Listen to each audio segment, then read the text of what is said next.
I've made my career maintaining, creating, debating, recalling narratives. And I can tell you, once narratives become set, they dominate history. They essentially are what history is. People will repeat them over and over again. Then other people who didn't even directly engage with the original information will hear that, and then they will repeat it on Reddit, Twitter, wherever it might be, until they essentially become considered facts, part of the lore of the game and the players and the teams that make it up. The trouble is, so many of them are whack, are inaccurate, just plain wrong, miss out key details, sometimes intentionally so, are biased due to fan behaviour or who the person telling the story is. So I actually have a concept, I might come up with it soon for like a whole series like this, where it's basically going to be like a narrative mechanic, and I go in there, I get under the hood, I start using the wrench going around in there, and I fix it up for you, I make it actually run and make sense, not be a load of BS. So one of them, obviously a classic one, especially because everyone knows he was one of Thorin's favourite in-game leaders,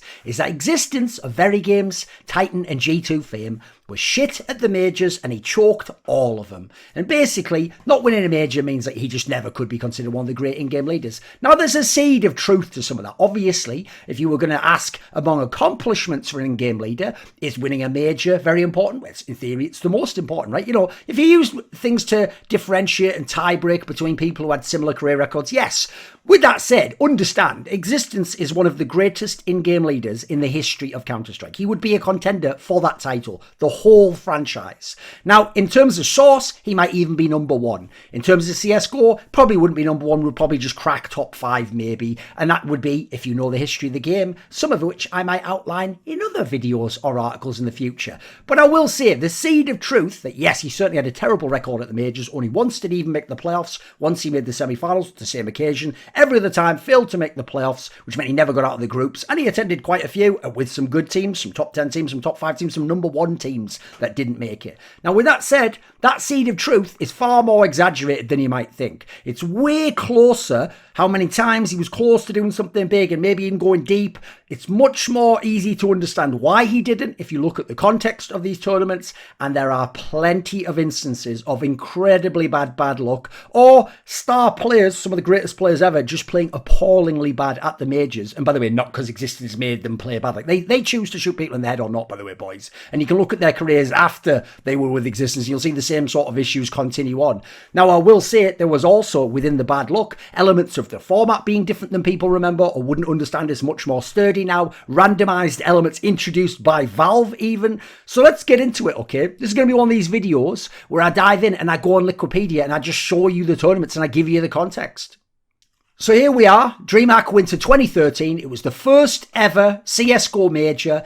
Obviously, existence at this period in time was on VeryGames, so we'll go down and look at that, which was the number 1 ranked team at the time. They had won 2 of the last 3 LANs they'd attended, including all 3 times beating NIP on LAN. Yes, they'd lost the SWC just before, where they'd lost in the final to Clan Mystic of Kiyoshima, Kaylee and Apex fame, but that was very questionable. Like, they easily smashed them later. That team, quite frankly, I suspect Kaylee was already perhaps cheating. There's a lot of fuckery, and also it was a regional matchup. It was unexpected, and they already thought they'd probably done the hard part by beating NIP in the semi-finals. Storyline that might yet considerably be repeated. So in this scenario, they were actually at the point, if they'd have won the major, they'd actually have now started to open the chapter of, is this going to be the VeryGames era? This was the number 1 team. So if we go down to here, we'll look at the VeryGames lineup. We've got Existence, obviously from Belgium, his fellow Belgian Scream, one of the star players in the world at the time. Shox, arguably the best player in the world and the most all-round player. He was actually competing with GetRight for that title when GetRight was still a very good player.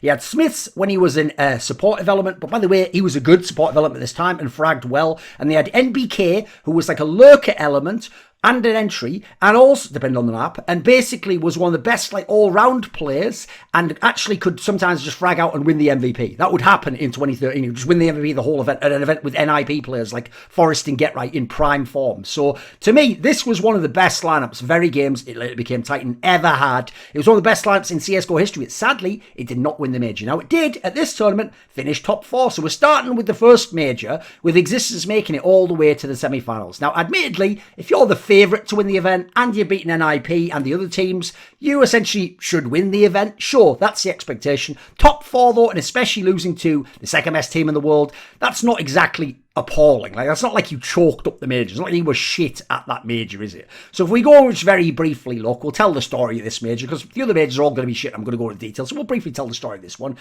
They started in Group C. By the way, not that hard a group.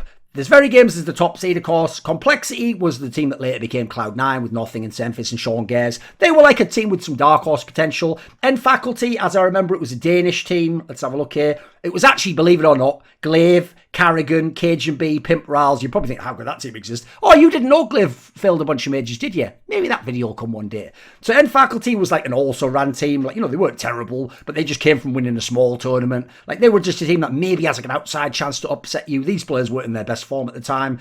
And then finally, you have Zapso, which is another Danish team. And this was Cadian AZ, when they were very well known, and a bunch of Danish players, and then Robin, the guy from Sweden, if you ever knew that guy. So that team is the also run. Like, in this group, you should not only get out of the group, you don't have to come top 2 at the major, but you should absolutely win this group because you're VeryGames, and you should probably easily do it. And obviously, first place plays second place from another group. So you actually really want to do that in light of the fact that elsewhere, look, earlier on in the tournament, Fanatics won their group. They were supposed to on paper.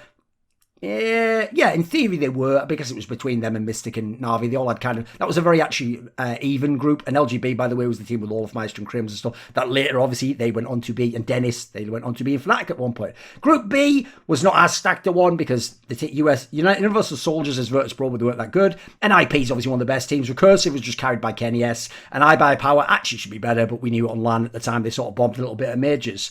So basically, you need to win the group ideally. They don't though. Complexity beats them because famously, this is a key detail, in the game they play against VeryGames in the winners match, it's Inferno, and on something like 14-14, or it might even have been 14-15, Nothing from Complexity does a gangster move where when they've already taken the B site, he double backs with the bomb on T side of Inferno and goes to the A site and plants, and they manage to win the round and sneak and steal this best of one win on Inferno. And then in the bracket, that means as a result, NIP and VeryGames end up on the same side of the bracket. Now, VeryGames is able to take care of Copenhagen Wolves. That was the core of players, well, a couple of them, who went on to become, no, it was a core that went on to become Astralis later. But at this time, they still had Fetish as their in-game leader, and they had some problems on T-sides, and they were still up-and-coming players at this point. So understandably, VeryGames wins, I'd say semi-handedly. Yeah, they lost to Matt, but fair enough. They go to the semi-finals, they play NIP, the big match. Everyone hoped it would be the final. It was the match of the era. But of course, it wasn't that great a match overall, but here's the interesting information. So they lose to NIP. Now, here's what people don't know. Yes, they lose a very close +2 game. Could have won that. They smash NIP on Inferno, and they decide it is Nuke, and NIP wins heavily. That's it. NIP wins. They go to the final. People expected NIP to win, but is that it though? Even in this context, I have to add some more information so you can get the sense of what was going on. Because this was a different format to modern day majors. This whole major took place over 3 days. Look, this takes place on the 30th, the semi-final. They were playing their group stage games on the 29th. They played their round of 8 game on the same day, the 29th, that they were playing the group stage games. That's how it worked. You played your group and then you played your first round matchup because of the way they set the groups up. So, listen, you had to play 2 games in one day there. Fair enough. Not only that, when you do lose to NIP, here's another detail for you. There was no stage for the semi-finals. The semi-finals were just played in the tournament area at DreamHack Winter. Only the final was played in the Dream Arena, which is kind of like almost like a cinema or something with like cinema seats going back up in a stage area. So also there wasn't the crowd being, it's just a little area and some people around some sort of cordoned off areas or whatever. Then also on map 3, Nuke, there was a tech pause that lasted a while. And as a result, listen, I'm not going to say that's it, but it does reset kind of like people's form, where they're at, what you're thinking. The other team can think about stuff, all sorts of jazz. I think, in fact, even off the top of my head, yes, let's look here. VeryGames was on CT side. So that tech pause arguably just gave Nip loads of time to potentially think about what they were going to do on T side and think about what just happened. So not an ideal scenario. Obviously, same for both people. It's just you're on different circumstances. Last detail, if they'd have made the final, they actually would have ended up playing Fnatic, a team that a bit before this and especially beyond, Existence famously always owned them, and always he was in the mind of Pronax and could read him very, very well. That's why he would even beat them with lesser teams like Titan in later years when the squad wasn't as good. I'd say for this one, it is a prime chance to win the major, but viewed over a whole career, it's not the end of the world to come to the semi-finals and lose in these circumstances. The problem is the other ones. So that would be the last time Existence ever made the playoffs, the Legends stage of a major. Now, coming to the next major, EMS One Katowice 2014, if you wonder why it wasn't ESL One, EMS One, because at the time, ESL considered CSGO a second-tier game and put it in their major series for kind of the joke games. Not the type of tier it had like League of Legends and StarCraft 2 and IEM. Notice how Carmack doesn't seem to ever bring that up, does he? How he basically thought CS was fucking irrelevant. So at this tournament, the infamous one that Virtus.pro, the former Universal Soldiers, came out and had been amazing in scrims and they rocked everyone. They only lost one map to Olaf, Dennis and Crim's LGB in the semi-finals, and they just blew everyone off out of the server, including, by the way, for most of the game, NIP in the final. Now, the key thing here is it's the same exact lineup, but it's Titan now. And because they're Titan, now this team is in a different set of circumstances. They're still, believe it or not, the number one team in the world because NIP didn't win the major, and NIP at this point hasn't won a tournament in months and months and months. So as a result, in the meantime, Titan had gone to the ESEA Invite Land Finals. NIP didn't attend. It was basically just them and a bunch of NA teams. And somehow they'd come second. They actually lost to iBuyPower in the final, a team that famously bombed the majors. But this tournament was amazing. Again, it's a tournament without a stage setup. You're in a tournament area. It's in NA, etc. And quite frankly, the questionable circumstances of this, it was 2 best of 3s in the final because they came from the upper bracket final. And for one of them, at least, I remember seeing the video. Shox was like having, I was told at least, Shox by players at the tournament, Shox was playing music in his headphones while playing the game. So there was something going on here. Like either he thought it would be easy or he just didn't give a fuck. Who knows where? Listen, Shox was kind of a rock and roll star like, all over like a George Best type fucker back then, a Ronaldinho. Like no one really knew where his head was at. You just hoped he turned up and fragged out. He's the best player in the world.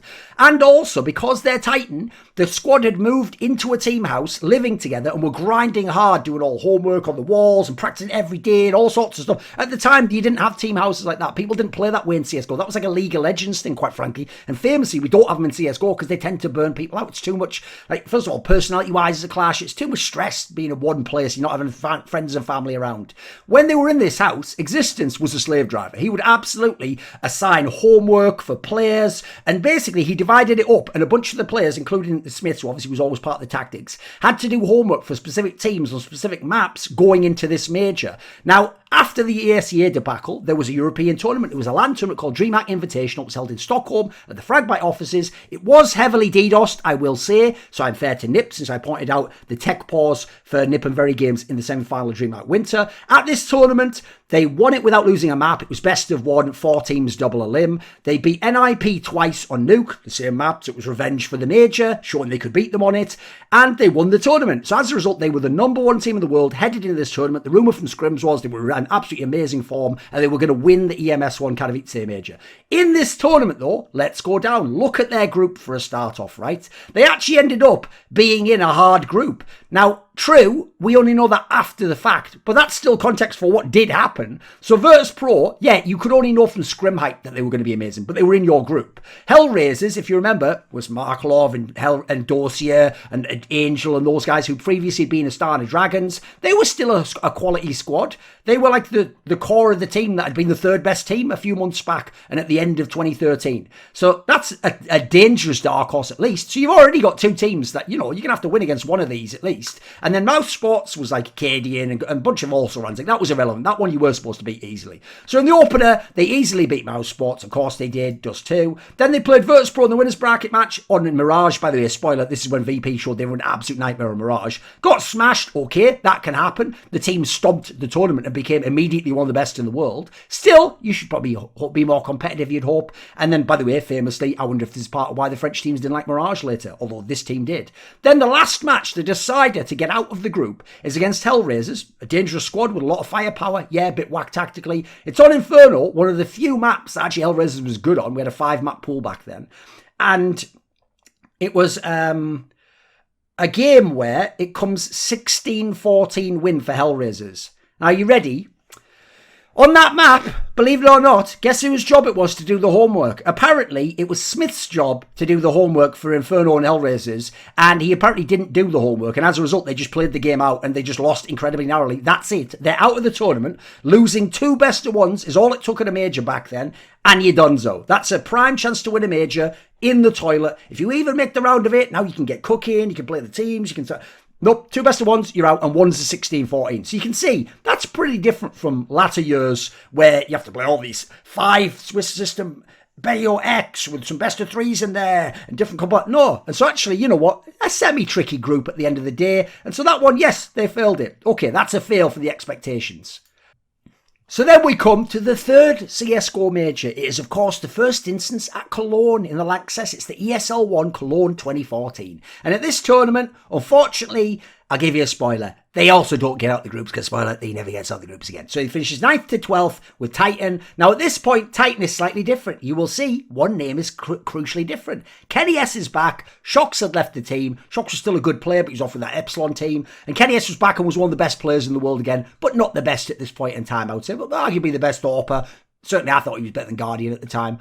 I would say at this point in time, Titan is a top 4 to 5 team in the world. They'd been in the final of Gfinity G3. They'd always been a quality team. They'd had to play Nip in the round of 8 at DreamHack Summer, but aside from that, they were looking good. They were just a strong team, but they weren't the best, and they hadn't won big titles at this point in time. If we go and look at the group they're in a hard group, actually, because they are in this group here, D.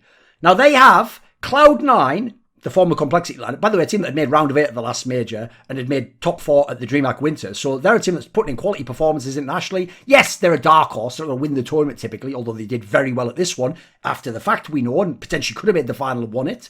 Narrowly lost to NIP, who did win it in the round of 8. Then you have Team Dignitas, which is now the even better version, with, although at this point in time, I guess they had AZ instead of Cajun, so it's debatable. But now they've got a year of experience. This is Device and Dupree and Zipnix and still Fetish at this point in time. A monster CT team with a lot of skill. You have Titan themselves, and then finally you have Chad's Vox MNR, which is obviously the Australian team and also ran. Who gave a fuck? That one you're supposed to beat easily. But if you look at the other groups, like, for example, NIP gets like a much less dangerous Hellraisers further on in time. Epsilon, which is Shox, is like alright sort of French team that could do something like at the like, maybe they were like the 7th best team or something, I'm going to say. You had like this group is where Copenhagen Wolves, that's not the one you're thinking of.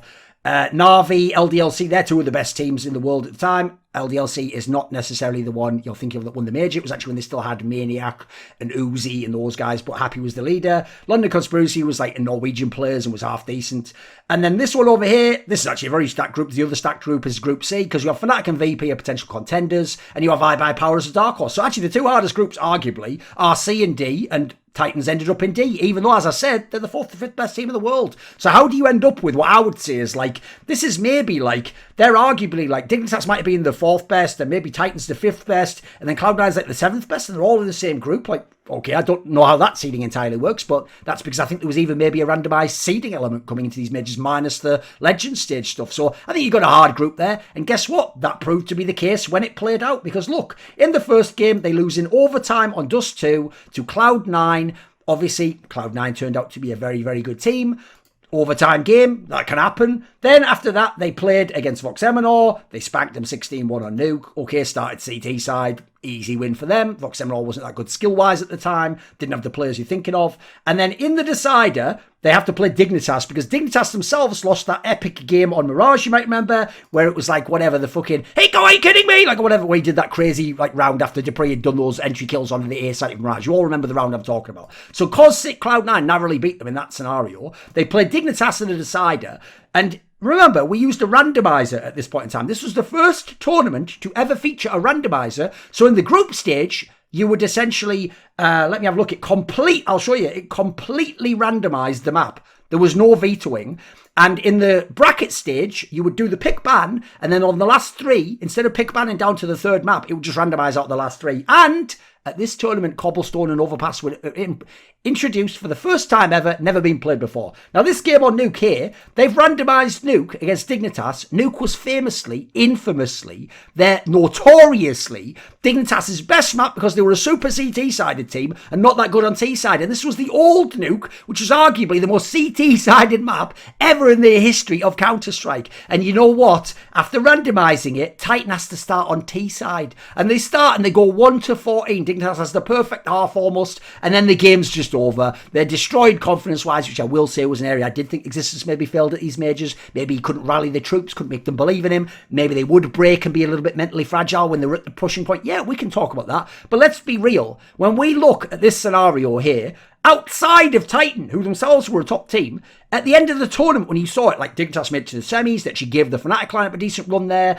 Cloud9 themselves went out in the round of it, losing to NiP. There's a world, no joke, where Cloud9 versus Dignitas could have been the final of this major, and you got them both in your group, when you're actually, in theory, on paper, better than at least one of them in the rankings, or maybe both. The problem is they'd both been Legends teams at the last major, and that's how you got an unlucky group and you got a hard one. This one for me is a bit more debatable. This can happen. This happens to top teams. Essentially, again, this time you lose 2 BO1s. Okay, again, you've done that.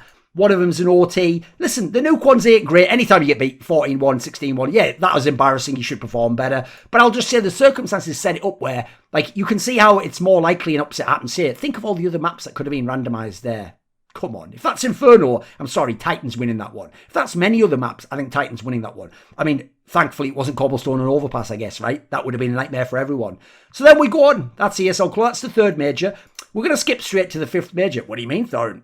Where's the fourth major? Oh, yeah, that's right. Existence also didn't even get to play in a major for no reason, no fault of his own. He was disqualified from DreamHack Winter 2014 because Kaylee had been VAC banned a couple of weeks before, and Valve, being douchebags who don't know the competitive space, decided, and even told me to my face when I grilled them about it at this major, that if someone like Kaylee had cheated, then people like Existence and the rest of his team must all have known, they must all have been able to see the cheats on his computer at the time, as though they're using some wacky old cheats. And the idea was that they essentially had used him to cheat and qualify for the major, because since they hadn't made top 8, you had to go through a qualifier, but at the time, every good team got through the qualifier. So Valve disqualified them from the major, and they could not even take a fifth player and try to re-qualify or go through a last chance spot. Someone else went through the last chance spot and got into this position. I think it was Copenhagen Wolves from what I remember. Now, here's the interesting detail about that. I argued in their case, I tried to make the case, Valve didn't care, but if they had have been able to take a stand in, right, instead of Kaylee, remember they had Kenny S, they had a double AWP setups, they already had a primary AWPer. You know who was available and who actually famously said, like, he took my fucking spot? Scream was available. Scream could have come in, who's already played in the team in the past. Even with these players, he could have come in, well, not Apex admittedly, he could have come in, and since you got Kenny S's AWP, he could have just been a sick rifler. That team, I think, would have qualified and would potentially have done a little bit of damage. Maybe they're outside / dark horse, they're not going to win the tournament, but they at least could have gone, didn't get to play the major course thanks to good old Gabe N. Not literally Gabe N, that's a joke. So then we come to the fifth major, ESL One Katowice 2015, and spoiler, not only did they not make out the playoffs, they actually finished last place in this one, tied for last place. Now here's the thing, at this major, the team, as we'll go and see, is different again. Because now if we look, obviously already at this point in time, the reigning major champions are the rivals of Envious, who have Sharks and Smates and MBK. So who the hell's Existence got at this point in time? Right, well, obviously because Kaylee was banned, they had to replace him, right? So they brought back RPK. Now here's the information for you. RPK was a bot and had only come back to CSGO a few months prior after 2 full years of not playing the game at all. He'd only played for the first few months of 2012, and then he just disappeared early 2013. And at this point in time, he was quite bad. He hadn't got his game back yet. He hadn't got his game sense back. And Existence basically had to micro him. I've heard the comms. I've literally seen this happen. Now, this is an issue because that's a player replacing Kaylee, a fragger in your team, like a second or a third star. Now, that meant that even though Kenny S was the #1 player in the world, and at the time, arguably showing the best form ever, he was basically what Simple was in 2018. Kenny S was at that point in time in CSGO. He was just an impossible player no one could play against. But just like Simple, you could beat him because you could beat his team. His team didn't always have the firepower. Like, this was like Simple without Electronic, because his second star Well, there wasn't one, was there? It had to be Apex by virtue of default, but Apex was a very streaky entry fighter. He actually also wasn't kind of as shrewd and smart as he is now back then. He was much more of kind of a bit of a brainless, just running soldier. You had Maniac, who's a good supportive element, but he was getting his shit together and was in arguably a slump at this point in time. And then Existence himself never fragged very well in any of the CSGO teams. So it's actually a team, despite Kenny S, lacking in a bit of firepower and a little star power. So in the group stage, believe it or not, because the first match is actually an intra-French matchup. It's a regional game, and it's the reigning major champions. By the way, this group's totally fine. Like, you've got Envy there, they're hard. Penta is the German team, they're doable. And then LGB, at this point in time, is like the Norwegian one, not the one of Olaf and Dennis and all those guys. It's like some decent players. At the time, I hadn't done much. Now, the first game is on Cobblestone. Spoiler, we're using a randomizer again. It's a Cobblestone game. Envy, by the way, most of their careers pretty good on Cobblestone. Then again, Titan also pretty good on Cobblestone. Fair map for both teams. Ends up being a 16-14. Could have gone to Titan. It didn't. Envy got the better of them. Okay, fair enough. No problem with these teams. You should easily get through, right? This is a major. Existence did fuck up. Had outrageous results because he doesn't even make it to the decider match. He plays against Penta.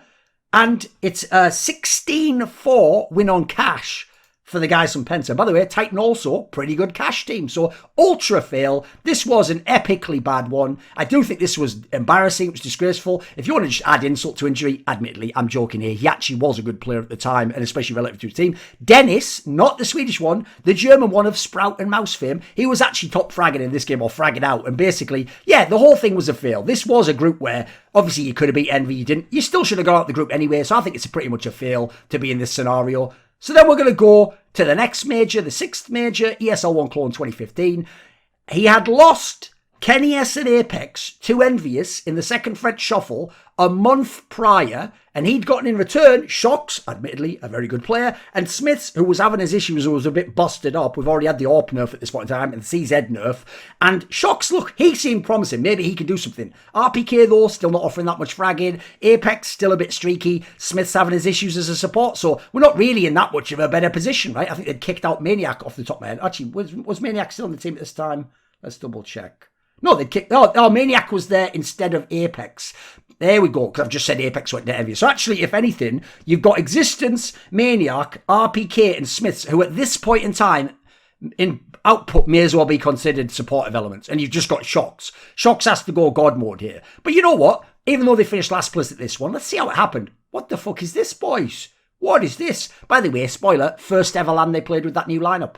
Had a fucked up format which goes against all of Existence's strengths. What would happen is you had a group like this, and unless you won that part of the group and got out, the people who were not the winners of the group would get reseeded with no one knowing in advance what it would be into a different bracket. They've never used this format ever. It's never been used ever in the history of Counter-Strike since or before, as far as I know. How can you prepare for the team you play second? You can only know the teams you play first. And so when you consider, let's look where they put Titan. They're in the same group as Na'Vi, who, by the way, is an elite team in the world at this point in time. This is 2015 Cologne. Remember, they've already had that summer run where Guardians are God, best sniper in the world, like top team making finals, winning tons. I think didn't they win like ESWC or something? Then you have Fnatic, the best team in the world, in the midst of an era. They're the teams in your bracket. Well, guess what? You're not going to win that bracket. Therefore, you're going to be reseeded and you're going to have to play someone random. You can't prep for them. So they play against Na'Vi. But you know what? As is the case, close game, isn't it? They play a 17-19 overtime loss on Overpass. By the way, typically always a good map for the Na'Vi guys, and especially Guardian. Guardian was the best sniper in the world at the time. There is no six sniper on the team from Titan at the squad, and they narrowly lose the game. Okay, that can happen. That's actually a pretty good performance at the time. Na'Vi is a better team at the time. This is at best an outside team for the Titan. They haven't established themselves even as a dark horse really at this point. So then you go down, right? What happens next? They get redrawn, and I'll give you a similar story to the last one. This is a fail, because they get redrawn against a team you should beat, Chad's Renegades. It's the infamous Mirage game he always bangs on about, jokingly but also a bit seriously. Now, I will say, Renegades was no one at the time. There's no way that they actually should be winning this game, and also, Renegades shouldn't be getting out here, and if you beat them, you play NIP. Now, admittedly, NIP was better at the time, so I think NIP would have won anyway, but to lose here is embarrassing, because they lost 16-9, and obviously it became like Chad's best game ever, right? And NIP... I think, listen, NIP versus Titan at least would have been a classic matchup, right? At least it would have been fun for some of the memories. how many of those players played at the beginning of CSGO? So that was a fail, but at the same time, it was losing one best of one. But it was the opponent, so I'll say that was a fail. I think it was a bit whack. I will say, I give people a slight pass in terms of the format. The format was silly as fuck. How am I supposed to play tactical Counter-Strike? I can't even prep for the map, and the opponent could be. And remember, still randomizers, of course. Then we go to DreamHack Open Cluj-Napoca, which is actually not that long after the previous major. It was only a couple of months. It was one of the shortest gaps between majors. If you remember, Fnatic won Cologne and played Envious in the final. Envious won over Na'Vi and won Cluj-Napoca in the final. This was when, though, Titan's lineup now has had a few lands, so they're starting to vibe. They'd gone to that Gaming Paradise dog shit land. They'd finished third there. They'd beaten Virtus.pro in a best of 3 on LAN. They'd been rocked by Kingwin, who, by the way, who was fragging out? Scream, their former teammate.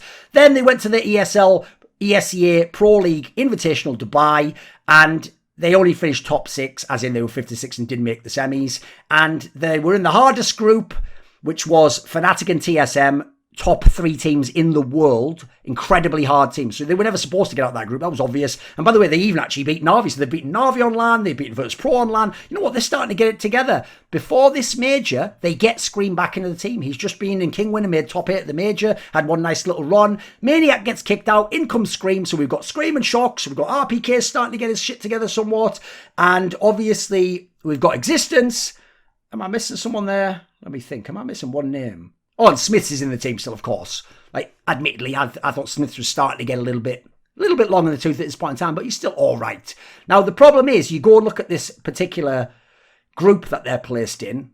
They're in the hardest group in the whole tournament. They've got Virtus.pro and NIP, right? They're both teams who were in the playoffs of the last major. And then you've got Team Liquid, who, not with Simple, but with Hiko and Nitro and Elite, like a quality, like, bad team to have in your group. So, listen, if you're Titan, you weren't top 8, therefore you're going to be in the mix of getting 2 top teams. But again, you've drawn like one of the harder ones. You've drawn actually 2 pretty solid teams that you actually aren't supposed to beat. But let's go and have a look what happens. So in the opener, they play against NIP on Cobblestone, still a randomizer. And actually, Titan wins. People forget this one. Titan actually beats them in this particular matchup. Then they play in the winners match against Virtus.pro. It randomizes Train. Guess what? Train was one of the best maps of VP the whole time, pretty much, that this version existed and their lineup existed. It was one they were always fantastically good on the T side of. The randomizers picked it for you, so you're not in much of a good shape there. And even though you beat this team at Virtus.pro, in the meantime, they won that ESL Dubai Invitational in a best of 5 over the TSM squad. In the actual match itself, got bad news for you. Scream goes -11 over this game, and for the whole major was 0.57 fragging for this major. That's how much kills he was getting per round. So he played like absolute shit, and you lost in a game. Yeah, you're meant to lose, but you lose in embarrassing fashion. So the decider is against the old enemy of NIP, and it's a best of 3 now. It's a tournament that has a best of 3 for the winners match. So what happens? You get 2-0'd. But you'll see here, map 1, Cash, 16-14. It's worse than that, guys. Map 1, they were up 13-6, Titan, and they were on T side, and on the 20th round, they had a gun round against Pistols, and you're on Cash. They lost that round. They lost every round of the rest of the map, and they lost it 13-16. They go to Dust 2. They continue to lose. They get 14-1'd by NIP on CT side. They lost some outrageous amount of rounds in a row over this series. And Existence goes 1-17 in frags. Scream is -13 for the series. Smiths is -22 for the series. Everyone plays like shit beyond the first, like, 3/4 of map 1. They could have won map 1. They don't get to see map 3 overpass, which would have been pretty interesting for NIP at this point in time, and they essentially just lose in the most humiliating fashion to a team that was clutch, and they seem to be anti-clutch. So you know what? I'm going to give this one mega fail. This might be the worst of them all, even though the team is nowhere near a contender. Just the circumstances. You had a chance to do something really special, and no best of 1 excuse, because you actually were in a best of 3 there at that point in time, and you were on your maps as well in that scenario. Then we come to MLG Columbus 2016. First things first, this is a tournament that's the first major to have the $1 million prize pool. So we've gone way up in terms of prize pool. And this is a squad, they're now G2. Well, we'll go and look.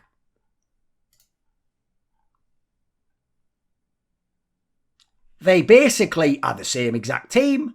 They've had a bit of time to bed in. They've shown some promise. They've had, some pretty decent finishes, some solid finishes before the major. Same lineup as before. Now you better be good, right? Now you better do it. They even qualified via LAN this time. There was an online qualifier. Because, actually, previously they'd also qualified through qualifier, to be fair. At the LAN, they'd beaten Tempo Storm, who was hyped because they'd qualified for EMS Katowice. They beat Flipside of Blade. And then they come to this major, and they get the hard group. Because look who they get. They get a group with Na'Vi and Virtus.pro. Now, admittedly, this was the first, VP slump, but it's Virtus.pro and LAN at majors, boys. You all know by now they're always monsters, and Na'Vi was a legitimately very strong team, obviously. This is 2016. This is the one where Na'Vi, on paper, maybe even should have won the major. They were in contention. They were the second best team in the world, and Guardian was absolutely incredible. Him and Olofmeister were battling for number one in the world, although we know at this major, he had his hand injury, as indeed did Olofmeister. So they start out, and they have to play against Virtus.pro, and yes, they get smashed on 16-1 on train. Let's just double check something, shall we? Oh, what do you know? Random selection. But at least for this one, you veto out in his random selection on the last few. So I think actually it might even have worked like that the other matches from what I remember. I can't fully remember the way it was myself. Though they get randomised onto train.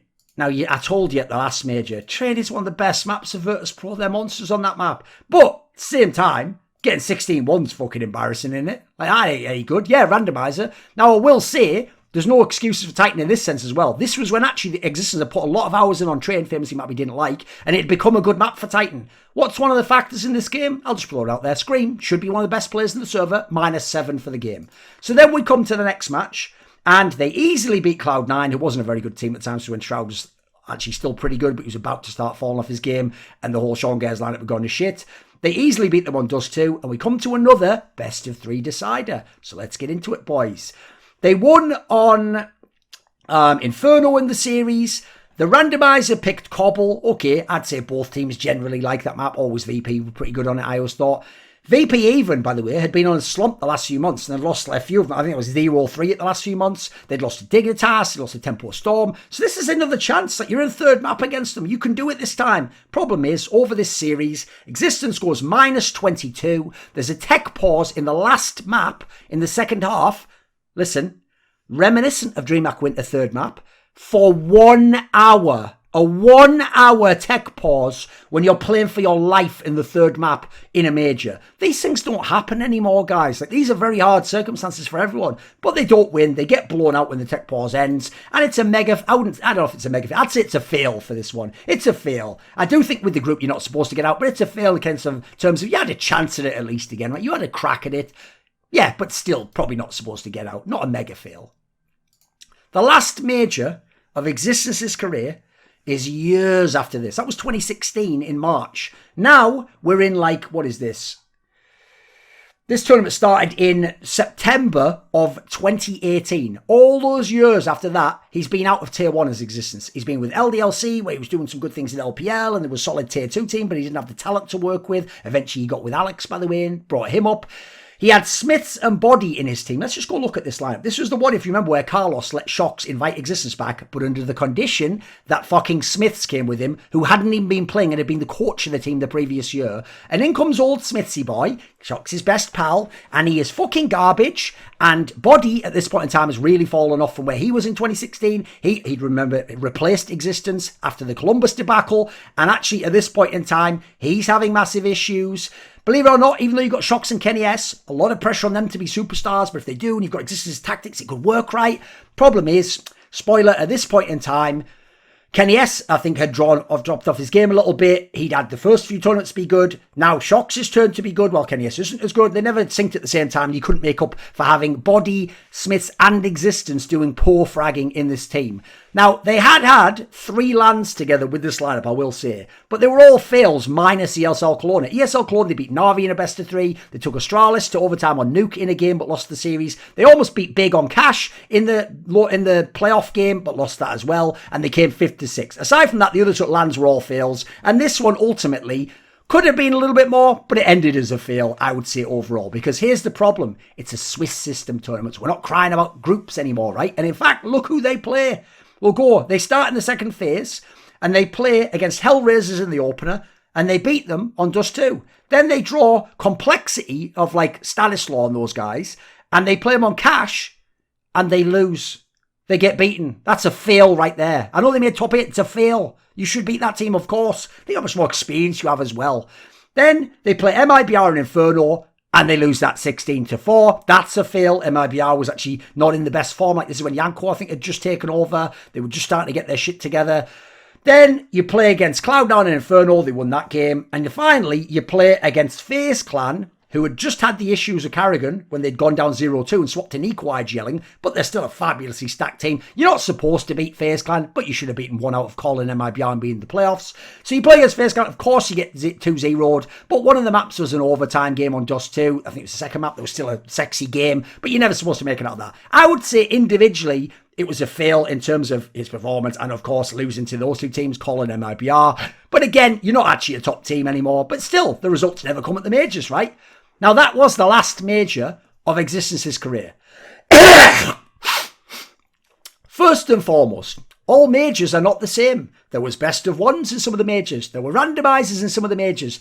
Every major, by the way, except the last one that Existence played, had randomizers once they were introduced at Cologne. There wasn't any at Katowice and DreamHack Winter 2013. Katowice 2014, of course. Then, how about this? How about how many times an elite team eliminated them? Look, it's one thing to get beaten by an underdog like Penta. That's embarrassing. If an elite team, one of the best in the world, beats you, okay, that's to be expected, isn't it? Happened a whole bunch of times, boys. So DreamHack Winter, NIP eliminated them. Cologne, Dignitas eliminated them. FACEIT, FaZe eliminated them. Virtus Pro, that one people you could debate, but I would say in terms of spirit, they were an elite team. Sure, they weren't in terms of form at the time. That happened to a couple of times. So, yeah, and I wouldn't say NIP at Cologne 2015 was an elite team. I think I would be stretching it a little bit at that point in time. For me, they were just on the outside. But again, in spirit, people might say the core was elite, right? So I would say, if we're just being very strict and taking out the two Virtus Pro ones, I wouldn't count. 3 out of 8 times an elite team eliminated them. That's not that terrible. Those are the best teams in the world. That can happen. Then of the randomizer element, the randomizer gave them terrible maps 2 times that really cost them. It gave them Train against Virtus Pro at Cluj-Napoca when they were always going to win that one. And it gave them Nuke against Dignitas at Cologne, and then they had to start bloody T-side. Best of 1 elimination cost them in 4 out of the 8 occasions. It was best of ones that eliminated the Existence teams from the tournament. Hard groups were a problem as well. In 3 of the 7 majors, because Swiss system was FACEIT, of course, they had a hard group. Again, the easier the group you get, the easier it is to get through. Existence himself, let's look at this a second, was shit at the majors. He could frag in certain contexts, eye test-wise elsewhere. He did when he had star players like ochs, Kenny S, and Scream. He did try to set them up a lot and be very sacrificial. But look how appalling at the majors some of these performances are. Like, unsurprisingly, you look at some of them, like, look at some of these, mate. Some of these are under 0.5 KPR. Oh, appalling stuff. Even so, nah, there's no even so. Fuck that. Yeah, that's appalling performance. So if you're going to have shit stats like that, you better be a god tactically. And then, problem is, no matter how good your tactics are, I think he was a god tactically. I think he miscalled sometimes at the majors. You better have your talent to make it work though, right? Even though I've been saying names like Kenny S, ochs, Scream, MBK, spoiler, somehow at the majors, these players all played like shit.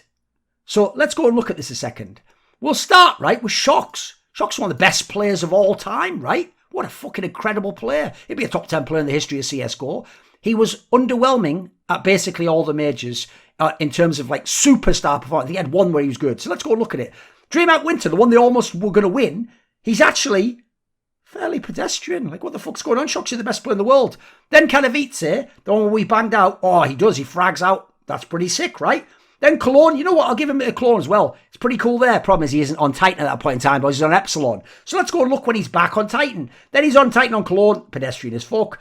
Then Cluj-Napoca, that's pretty good, but it's not old school ochs, is it? Then we go to when he was on G2. Oh, he's actually fairly underwhelming. Look, he's fragging, but it's fairly underwhelming stats for MLG Columbus. Then we'll go to the FACEIT major one. ochs does, I'd say again, good. At the time, good for him. He wasn't a superstar player anymore, but it isn't the ochs of old, is it? So you're not getting much out of ochs. You had ochs, you're not getting much out of majors. That's going to make it a lot harder to win already. And who was the other big name? The other big name was, of course, Scream. Listen, Kenny S had his ups and downs, but he was a very good player generally. Scream is the other one, and Scream is the criminal one, in my opinion. I actually think Scream is one of the most overrated players ever at majors. The link I have, you can up there. He was awful at majors. He was good at Katowice 2014. Good. And then everything else is just like, what the fuck? There's reds here, boys. There's fucking, like, maybe that one's alright. It's only 2 maps. How can I even say that? Like, these are just, this is underwhelming as fuck. I need you to frag out, dude. You're one of my stars. So as a result, even in the DreamHack, by the way, he also sucked in the DreamHack Winter top 4. Both of the stars didn't have that good a game, and they almost made the final. How do you think they did that? Because they had a genius leading them, mate. Then you consider, who else did he have over these majors? He had, at times, RPK when he was washed. He had Smiths sometimes when he was washed. He had Body when he was washed at the end. And he had Maniac when he had a little slump, and then later when he was good but not that great. Give me a break. You've got to have the talent or nothing's going to work. You're not going to beat top teams without the talent. Now, here's the thing. In terms of the sample size, look, he had 1 top 8, which is whack. He was in some of the best teams in the world at certain, let's say, half of these majors. He never even made a final. Yeah, that's whack. There's a pattern here of how it fails, honest. I'll even say, I agree. The players lost faith in him. They lost confidence. They believed. Remember, they are French. He is cursed. He is a romantic ideal, but if he is cursed, what can I do? I cannot play with him. He is fucking cursed. If you can lift the cursed witcher, then maybe you can play with us at the minute. Yeah, you get the point. That was mainly just to do that accent. Obviously, people just lost faith in him. Guess what? When it's in your head, in the same way when you play with a super clutch player, you think in your head, we're going to win because he's going to win the game for us. He's going to come back. They're going to do that. This guy's going to get it done. Even if I have a bad game. If you play with someone you think is not clutch, someone who is just unlucky, someone who's cursed, someone who does choke sometimes, the rest of the team play bad at majors, that's going to be in everyone's head. And then you get a bad draw. Then you start T-side nuke. Then you get, then you have a 1 hour tech pause where no one knows what's going on. Yeah, it ain't going to help. So the problem I have is, it's not as simple as like every major. Existence went, he called terribly, they just lost to anyone and everyone, they were ridiculous. And by the way, this is how it was almost presented. There's a whole bunch that are right on the knife edge. I'd say half of them. The first one's actually semi-fine overall. And yeah, you look at the talent he was working with. He's not supposed to even get out of the group stage at some of these majors. It's not like he went with the top 4 team of the world to all these majors. He maybe went for half of them in that respect. Maybe a third. This video was kindly supported by Ahmed Hadjou, Iskander, Matt Pugnatio Rajcula, Thooorin, Travis Goff, Adam Ochs, Animosity, Butt Pounder 420, Hades, Jdubs, Jensen Goh, Joy, Joseph Ginsburg, Kovacevicd, Tobias Bernasconi, Zoomba, Zyrathenia, and a special thanks goes out as always to Jerky's Minion, but also to Jeremy Dole. Do you want to suggest a topic or a guest for my content? You want to ask me a question for one of my video AMAs? Want teasers? Find out who the guests are. Would you like to take part in a lengthy esports discussion with me? Well, if so, put your money where your mouth is and join the Scrolluminati today via the Patreon link in the description box below.